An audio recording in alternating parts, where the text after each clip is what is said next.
अस्सलामुअलैकुम सामीन। 7 रमज़ानुल मुबारक है, 9 अप्रैल है। सोशल इंडिया न्यूज़ में आपका खैर मक़दम है।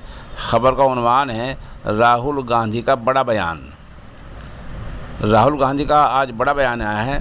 उन्होंने प्रेस को जारी बयान में कहा है कि हमने यूपी इंतखाबात में, यूपी चुनाव में बहुजन समाज पार्टी चीफ मायावती को इंतखाबात इकट्ठे होकर लड़ने की दावत दी थी।